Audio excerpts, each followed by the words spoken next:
guys, it's Carrie. Welcome back. I hope you're having a fabulous weekend. And today I want to talk about sports and athletics and like team sports, especially as like a trans person and as a non-binary person. It's kind of been on my mind, I think for several reasons. Like there's been some stuff in the news kind of recently that I'll touch on. It's nice out, and like when it gets nice out, I want to be outside and doing things. And I think it was probably my body image video I talked about. Like for me, a good way to manage my dysphoria is like exercise, lifting weights, doing physical things. Just helps me kind of connect and feel like powerful and a little bit more in control, and it just helps manage my dysphoria for me. And I think it can be good for other trans people if they have access to the right things and the right environments. Then also, I think because the school that I'm currently working in, it's an athletic driven school. Like not in a bad way, just it was a culture shift for me because I didn't attend a high school that was super like athletic-y. This is a school with tons of sports, like most of the kids participate in at least one sport of some kind. They have like kids that get recruited by Division 1 and 2 teams. Like it's a different culture. But it makes me think about how kids have access or don't have access to playing athletics and participating in sports if they're trans or if they're not binary, or if they can, they have to compromise something about themselves to do it, right? So like in the news so I'm a big hockey fan. Actually, I'm a big Pittsburgh Penguins fan. And then like that's like I follow them, that's about it. But there is a women's hockey player who's actually a trans man named Harrison Brown, and he does have his own YouTube channel if you want to like check him out, because he actually made the decision. He like came out in the league. He'd already been out like in his personal life for I don't know, a few years maybe. And it sounds like from his accounts the league was actually like super great with him as far as like name, pronouns, all that stuff.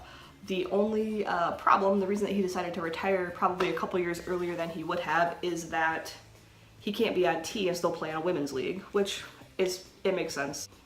But also he was like, I can't wait to transition anymore. And if you're in that space where you're waiting to start any kind of transition, you know exactly what that feels like, and it's completely relatable and understandable. And then there's I forgot to look up her name. I don't really follow like boxing or MMA fighting or anything, but there's the trans woman who does some type of like MMA fighting and was like, it's kind of controversial because she was winning a lot and people thought it was because she was a trans woman that she was still stronger, even though like she's on hormones. I don't know specifically like obviously what it is, but she's on like estrogen or whatever as a trans woman, and that does like talk to any trans woman, trans feminine person who's on hormones. They will tell you they lose some of their like muscle mass pretty quickly sometimes. And then I do think she ended up actually getting defeated by a cis woman, so maybe that will shut some haters up, I don't know. And then like there was the high school wrestler Mac Briggs, something like that, in Texas. And I thought this was super interesting for a couple of reasons. So this is a high school kid, just wants to wrestle. He's on T. He was on T. They said his parents went to I assume probably their school, and said he wants to wrestle on the boys team. Also, I'm really like surprised and impressed that the state of Texas has enough girls that wrestle that they have like multiple women's teams or girls teams that wrestle each other. Like just as an aside, like that was kind of impressive. Texas, whatever their like athletic association said, no, your birth certificate says you were a girl, so you have to wrestle the girls. So he won, and I think there are two reasons. One, obviously, is because he is on T, and that does give him a bit of an advantage on upper body strength in general. There are probably girls that he wrestled that are pretty comparable to his strength, just because humans are all different. But also, cis men and cis women tend to have different like centers of gravity. Like cis men tends to be a little bit higher, and cis women it tends to be a little bit lower. And so if you're wrestling, you're going to wrestle to that, I think. So those girls were training and competing against other girls with like that similar, I don't know, like I could see that, like just the center of gravity being a huge advantage if you weren't ready for it. So that's like, I don't know anything about wrestling. That's just one of my best friends wrestled in high school. That's my extent of knowledge of wrestling. But the thing that was really interesting to me, and like, I feel bad for the kid, like, you know, he just wants to wrestle and everyone will leave him alone, I'm sure. Lots of people came out and were like furious that he won this girl's title and had like this amazing, I think he was undefeated, because he was on T, and they were like, that's cheating, he shouldn't have been allowed. And the thing is, he didn't want to wrestle girls, he wanted to wrestle boys, and he wasn't allowed. And I'm quite certain that those are the same people at the beginning of the season that would have said, no, he needs to still wrestle girls.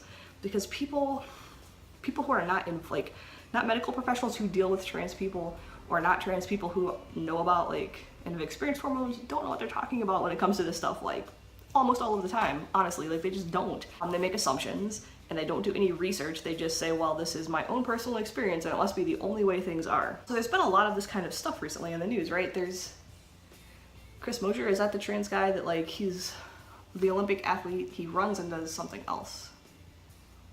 I don't know what. I don't really follow sports that much. Oh, and there's I don't know the guy's name.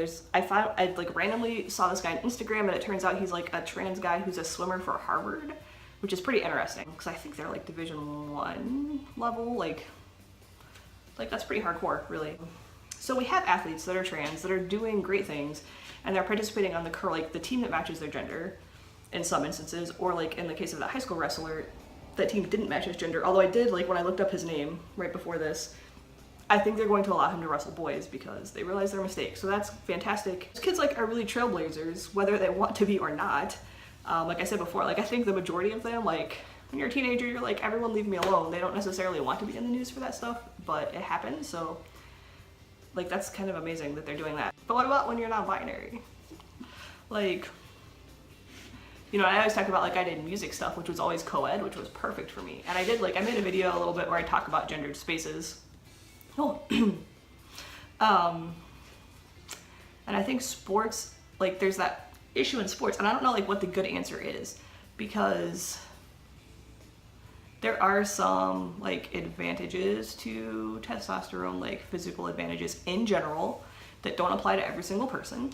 And that's the thing, like, at some point, like, are you just gonna start saying, like, well, we're just gonna test everyone, and if your testosterone is at this level, you compete in this group, and if it's at this lower level, you compete in this group, regardless of anything else with your gender? Like, that's not feasible. But, like, there was a cis woman, a runner, who, like, the Olympic committee, like, tested because everyone was convinced she had to be male because she was so good. And I think, like, that's a huge part of sports too. Like, there's this assumption that anyone who's really good and really athletic must be male and must have, like, all this testosterone in the body.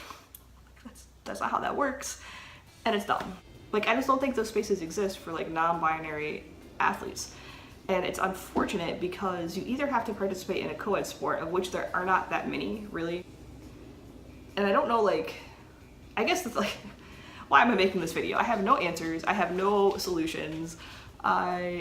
It's like, I've just been kind of processing it, I think. And so I'm just processing it with you.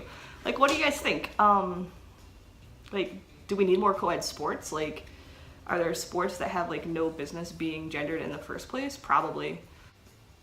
I don't know what you do, because at some point you have to either say, like, well, if you're not going on any hormones or anything and you just suck it up and choose to, like, go with the sports team that, like, matches your assigned gender, or do you really, like, go on hormones and then really fight that battle as a trans person and then just kind of have to let go of that non-binary identity in that space? And I'm not saying, like, I'm sure teammates and, well, not hopefully people that are, like, teammates and then you're, like, personally in your life are still gonna acknowledge it, but it's difficult, I think. And then, like, what if you're really good? What if you're really good at your sport and it's like you can definitely go play Division 1, like the swimmer that's swimming Division 1. And I should have looked all these people up before I made this video, but I didn't.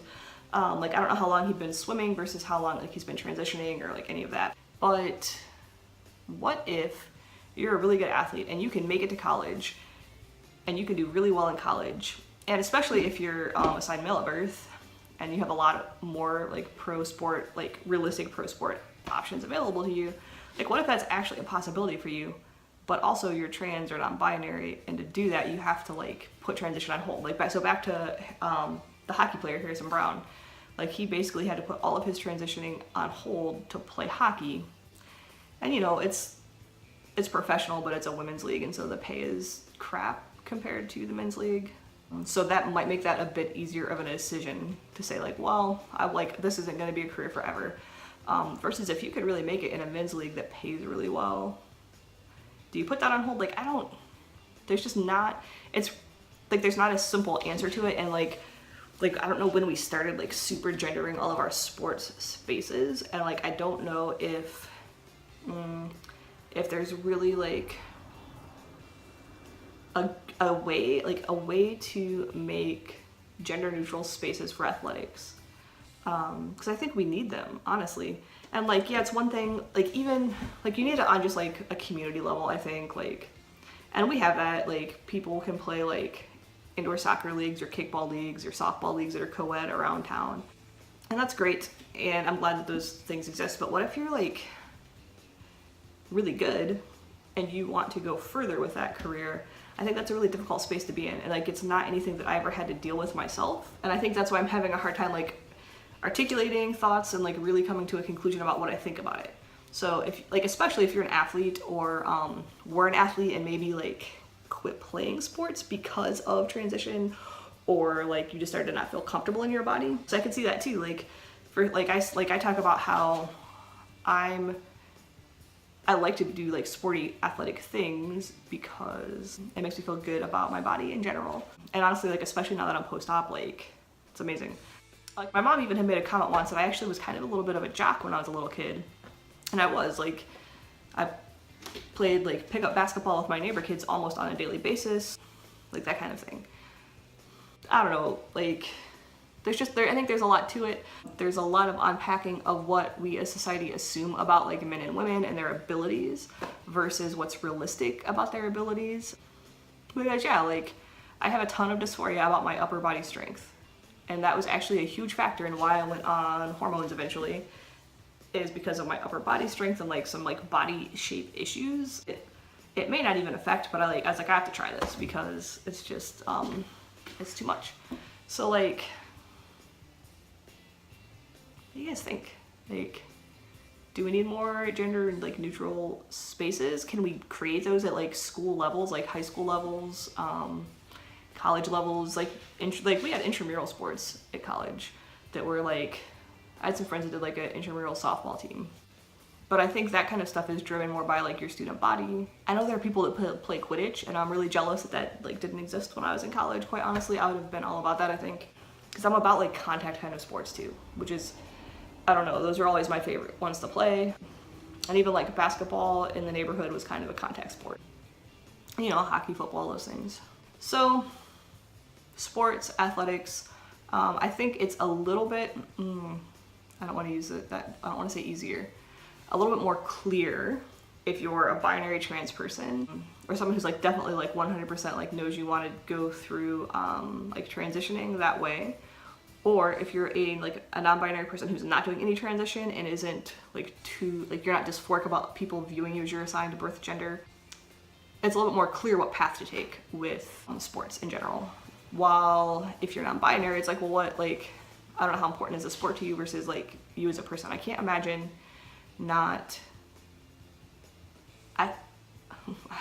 can't imagine like giving up who I am for a sport, but also I was never like a huge athlete either. So that's kind of like where my head is at, like what's that like to have to make that decision? And then like, then you have to fight stupid society and stupid people that are like, well, they think they know everything about like what hormones do to the body, but they don't. Like they haven't read a single like article or listened to a single trans person or like done any research. They just make their assumptions. Anyways, this might be the longest video I've ever recorded.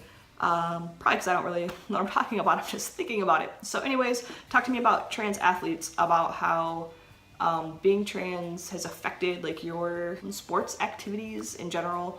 If you found really great like gender neutral kind of sports spaces for people, even they're just community based, things you really like about them. Your thoughts on if we can have gendered spaces, if you think that we need to keep like sports kind of sex segregated, all those kinds of things. I'm really genuinely curious about this. I feel like I could talk to people for a long time because I don't have a real definite opinion for lots of reasons that I've talked about. So that's what's on my mind today, and I'm